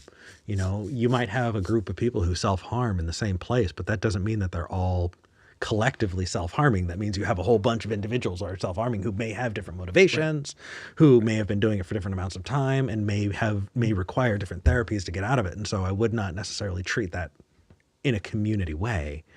But I get what you're saying. Okay. I don't And maybe know. this maybe I'm refining this argument as time goes on, but Yeah. Well, I'm definitely thinking out loud here. Who knows? God, yeah. one of these days I'm going to think out loud and say something incredibly problematic, and that'll be the end of my career. I'm waiting for it. It might have already happened. Who the fuck knows? But I'm definitely doing it because I want to model the kind of conversations I wish other people had. I want people to think out loud because I want to be able to engage with them while they're thinking out loud. I also I want people to be able to make mistakes. I want people to be able to think through things, feel safe enough in their community, feel safe enough with their friends and or colleagues to say something and go, actually, I changed my mind. You're right, because I've done it a couple times where I've been challenged on something and I go, no, actually, you're right. Never mind. I'm gonna step back from that, and you are correct. I like your thinking on that better.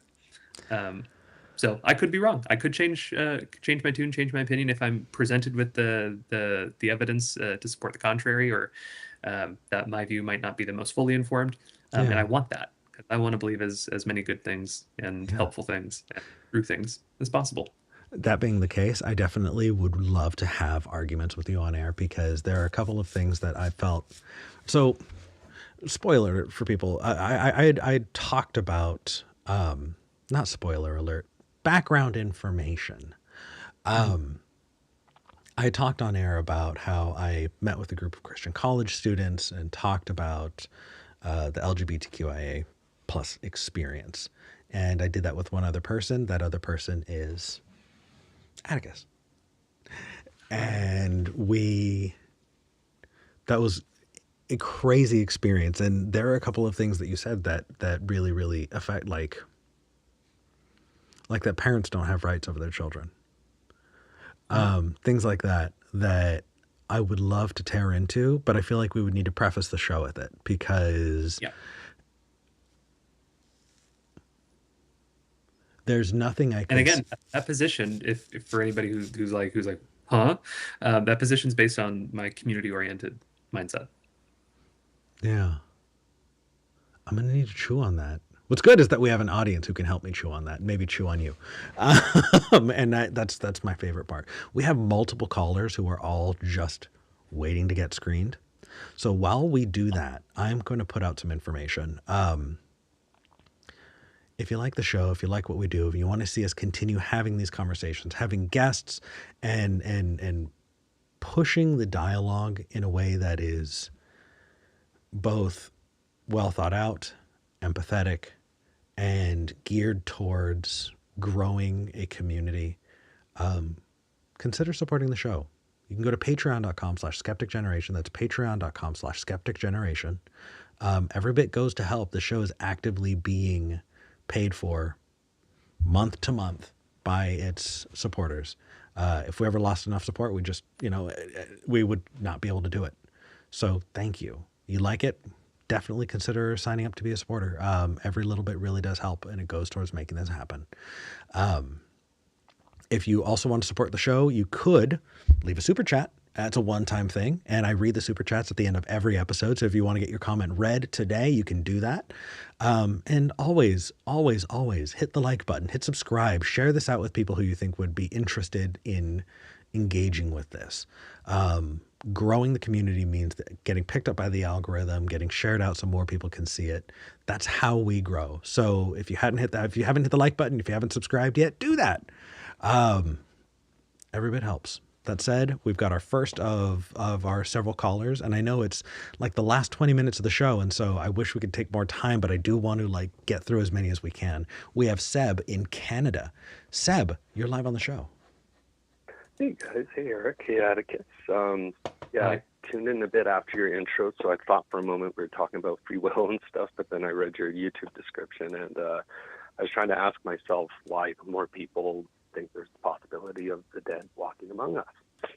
And one thing came to mind, and I just wrote it down, that like what I think it might be is that it's a belief that serves the fearful, and a belief that serves those who want to control the fearful. So I just kind of wanted to bring that up and see what you guys are thinking, feels about that. So when you say the fearful, you mean just people who are afraid of death? Afraid of death, what comes after, not wanting to ask or even be curious or wander within that question at all. And so somebody... Oh, go ahead. I said I would just be stoked to know that I could be a ghost afterward, personally. I grew up having a very severe fear of death. Still mostly do. Mostly of dying, though, not necessarily death at this point. So if I believed or knew that ghosts walked the earth, I'd be more stoked than not, personally. I would not necessarily fearful. Oh, interesting. Yeah, I don't know. I don't know about you, Atticus, but I've come to a similar conclusion, but that came after a lot of emotional work. Oh, yes. Yeah. I had one or two actual genuine nervous breakdowns, like to the point where I needed to move the mattress from my bedroom to my living room. I could not sleep in certain positions. I could not think about certain things without melting down. And 18 months of therapy. Highly recommend it. So I'm right there with you. Okay, so this did not spring fully formed from your head, like that not being afraid of death. I as well was really, really afraid of death. And that said, most people are. If somebody says that they have power over life and death, that definitely is incredibly appealing. And you're right. I think that's for sure part of the Christian appeal, that if Jesus rose from the dead and he promises to take you with him, that does sound like a great way out of that fear. But I'm reading the notes, and you want to talk about the concept of the dead walking among us. And I would love to hear how that kind of factors in, because I think we're all probably going to wind up agreeing on that first part. But what is this about zombies? Oh yeah, well it was just to what your YouTube description was underneath the video, that it just said most U.S. people believe that it might be a possibility that the dead walk among us. Wait, most U.S. people believe that? Or isn't that underneath the description there, that there's a possibility that people might think a lot of the dead might walk among us? Maybe I read that wrong. Sorry if I did. No, it's okay. And let me read the description for today's video. Believing in life after death doesn't seem so weird as long as it's just a philosophical question. But when it comes to the dead walking among us, it's still surprising that more people in the U.S. think that is a possibility than not. If that's incorrect, we'd better figure it out. You're right. That is a misleading way of putting that. What I was trying to say is more people in the United States believe that Christ rose from the dead than don't. There's still a Christian majority in this nation. And if that Christian majority believes that people can rise from the dead, that means that more people in this country than not follow that. Right. Okay. Jeez, I've been out of church for many years, so just didn't put the connection.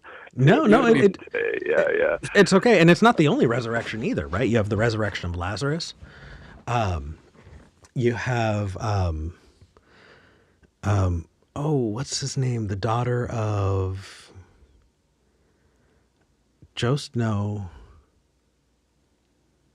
I'm losing his name. Someone in the comments, please help me. There was someone's daughter who was raised from the dead by Jesus as well. Either way, though, like, yeah, and then you also have the promise in the Old Testament that that when Jesus comes back, he'll bring with him a bunch of people. And so, yeah, that's definitely what I wanted to get at. Fair enough. Sure. Fair enough. I don't know. I think that it's such a wild entry point for conspiracy, and it's such an amazing weak spot for cults to jump on. You know, the number of cult leaders who have died and resurrected, you know, that appears to be a theme that you see in people who leave cults. They say, you know, I saw this person die and they came back from the dead, and that's how I knew that their powers were real. And so right. It feels like even the idea of resurrection carries with it a lot of danger. And because of that, I feel compelled to argue against the idea of resurrection as a concept and not just as a you know, a theological debate. You know what I mean? Right. Yeah. And doesn't this also kind of play into reincarnation camp as well? Like, I just from, I mean, you know, the Dalai Lama is a line of succession of reincarnations from what I know. Yeah. But I also feel there's like, strangely, when that whole concept of reincarnation came to me, I just thought there was just like a little ounce of truth in it, but more on through the scientific lens, just based on entropy and atoms and how we all go back to dust. And, you know, as you've talked to you guys before on the show and stuff about us being stardust and all these things, is that, yeah, we are literally put back into the earth in some form or other, but I don't think it goes beyond that. Yeah, no, like you know? the poetic piece of that I totally get, but the reincarnation, the way that I've seen it, is more like a cosmic caste system. Yeah. And so you are in a horrible position that you're in because you fucking deserved it, because you were a shithead at last time you lived on this earth. And whatever you're doing now, it's because, you know, whatever you get to have now is because you earned it from last time, which also means if you're rich and powerful, you deserve to be rich and powerful because you earned it last time in your last life. Right. You know, what a horrific justification to not help people. And to maybe just say, hey, you know what? If you just follow the rules well enough in this life, maybe the next one will be better for you. I mean, what a cop-out. If I'm a worm, it's okay. I better be a worm in Tibet, because I know the monks are going to, when they're digging up a new spot for a temple, they're going to be carefully taking me out and not chucking me away. Fair. I don't know. I think if, I think if we're following that, if reincarnation was true and I was a worm, I think I would probably, I might root to be stepped on. Put me through to the next one. This isn't great. That said, Atticus, was there anything that you wanted to jump in on before we hopped onto the next call? I think Seb was right that the promise of something after serves to control the people who are here now. I think he was right on. Yeah. Cool. Seb, thanks, guys. Yeah, I appreciate the time, and always have enjoyed the show for years. So awesome. Yeah. Thank you for being here. Yeah, of course. Take care of yourself. I'll talk to you next time. Sounds good. All right. We have Atheopagan, who is a regular and definitely someone I really, really enjoy having in our community. Atheopagan, say hi to Atticus. Hi, Atticus. Hi, Atheopagan. Was that it? Is that all I get? All right, bye. No. Atheopagan and I have a long history of flirting. Yes. And I absolutely enjoy when you call. What did you want to talk about? So, because Dean is supposed to come on next week, and because I don't have his contact information, I figured I would throw this into the ether in case he wanted to listen to the show and be at least a little prepared for my next commentary next week, and also to run by this by you guys to for some interesting discussion. Atticus, I am talking to Dean about the fact that in the Bible, God never really claims to be the only God, and also engaging with Dean in relation to that basically if God exists, then lots of gods exist. And the specific engagement I wanted to put out there was 2 Kings 3. Do either of you know that story? I might, but definitely not off the top of my head. Okay. Likewise. So the basic premise is this. Moab revolts. The Moab revolt. When Moab breaks off from Israel as a vassal state, of course, the Israelites are not happy with that and decide to attack Moab to bring them back into the fold. During that engagement, as far as I have been able to read it, there is a prophet who speaks, or at least is promised by God, that if they invade Moab, they will be able to take Moab back. So the Israelis go and they invade Moab, at which point the king of Moab kills his eldest son as a sacrifice on the walls of their city. And then it reads that divine wrath rained down upon the Israelites, and they were forced to leave. Now, this is very interesting because this is basically stating that the Moab king, who would sacrifice their son to a god, I think it's Chemosh is the name of the god. So I'm actually getting Baal. Is it Baal? Okay, I heard it was Chemosh. It was a different god, but where would that, if no other gods existed, where would that divine wrath rain down upon the Israelites, forcing them to flee? And if there is only one God, did God basically take a sacrifice from these pagans to hit his own people? It's a very interesting question for me to pose, I think, and I wanted you guys to look at it, and also if you can send this discussion to Dean so he knows what I'm going to be bringing up next week and he's not completely out of the loop. I think Dean's gonna like this particular one. Yeah, I do too. I can't get out of my head this idea of God clutching his cosmic pearls. You know? Yeah. You did what to your son? The way that I told Abraham to do it? You can't do that. Yeah. Mm-hmm. Oh, interesting. I did not know this one. Yeah, it's pretty interesting in the monotheistic perspective. Because as far as I know, God does promise the Israelites that they would get Moab back if they invaded, and then this happens, and they were unable to take it back, at least this time, because of this divine retribution by, I read that it was a different God from Baal, but yeah. I am so, okay, so I definitely know what I'm doing this afternoon. I'm going to be reading, because it also says that Moab was through the desert of Edom, but the Edomites are spoken about as the Edomites, and the Moabites are definitely, I've heard of Moabites. And so are those separate groups of people? Like, did they pass the people that they're going to absolutely wreck later on so that they can get here and then like fuck up the Edomites later? Okay. Conquest of Canaan is totally different. Yeah, no, that sounds like a great one. I'm super, super down for that. Yeah. Yeah.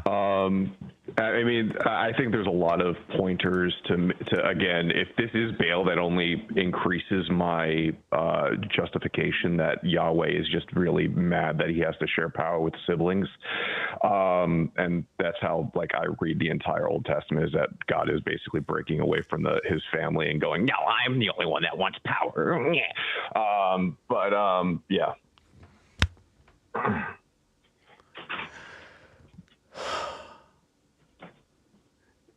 You're doing a good job of reshaping my internal image of God.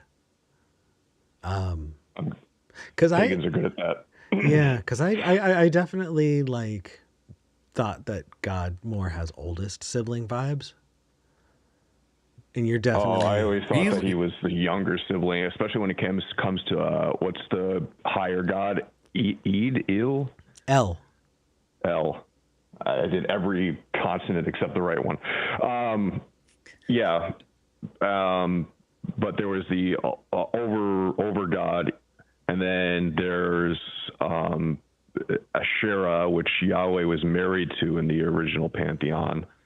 And they had kids and stuff. So that's also interesting. I think that might need to be, you might need to brush up on that, because I think that the early terms, the way that they referred to God was Elohim, and Elohim would be the highest God, I think. So if that's the case, then definitely oldest sibling, but let's check that out together. What was an indicator of the younger sibling or even middle sibling vibes for me? I feel like Asherah as an only deserves to child, say. I don't know how these vibes work, so you guys are gonna have to run around with that one. But So you know what? Hop in the after show and we can talk about it. I know we're right at the end of it, but I love that you're formulating that for Dean, and I think he's gonna have a lot of fun with it. So fuck yeah. Thank you. Yeah, I'll have to be quick about the after show, so I'll have to pop right in and because I got to take my pups to the park. But yeah, I'll do that. Sounds good. Thank you for calling in. And then I can try to convert Atticus to atheopaganism, and we'll all be happy. Oh no. Anyway, bye. Oh no. Bye. Atheopagan's a sweetheart. I'm open. I'm no. open to it. No. Okay. I do want to hop into the after show. It's a hangout, and I feel like if anything on 420, also Easter Sunday, if you are here, you're probably wanting to hang out too. So come join us. The link is in the description. Atticus, I know that you don't have Discord set up. If you do and you want to join, totally cool. If not, I understand. But either way, we're going to be heading over there. I think it's a good reason to make one, so might have to do it. Yeah, absolutely. I do want to read the super chats though. So let's read the super chats really quick. Kina, our first caller, sent $3. Thank you. And says, my rough estimate of your lost ad revenue. Thank you. I appreciate it. My unfinished journey sent $2.22 and says, Hail Nero, Eric, Atticus, and asking questions. Yay. John Klein sends $10. Thank you, John. Says, just ignore this, Eric. It's bait. And Athiopagan sent $12 to beat John Klein this week in their ongoing competition to send the bigger super chat. So I fully endorse this competition. Thank you. It has my blessing. That said, Atticus, do you have any socials that you want to put out there? Any ways to follow you, or are people just going to have to hope that you come back? I mean, you can hope that I'll come back. That would be most helpful on my end. But if you also aren't sick of me yet, you can find me on Blue Sky, Atticus Lynn, lynn.bluesky.social. That's pretty much the only social media that I use regularly. I have an Instagram that is in the process of being deleted. So the best place to reach me is Blue Sky. Fair Atticus enough. Lynn. Atticus, I like hanging out with you. This feels like a good time, a good way to hang out some more. So thank you for joining. Thank you so much to our call screener who graciously stepped down through everything. Elliot, Secular Rarity, was originally going to be on today. And through a whole bunch of stuff that happened this week, Elliot was very graceful and volunteered to call screen. And Atticus was very graceful and hopping in and joining, and I've been wanting you on for a long time anyway, so I'm glad that you're here. Atticus, do you remember how we end the show? I don't. No? Okay, so the tagline for the show is "We need to talk." And so at the end of the show, we say, "We're glad we had this talk." So usually it's, "I'm Eric, I'm Atticus, this is Skeptic Generation, and we're glad we had this talk." So if we pass that back and forth, can you help me close things out? Of course. All right. So everybody, until next time, I'm Eric Murphy. I'm Atticus Van Paris. This is Skeptic Generation. And we're glad that we had this talk. Perfect.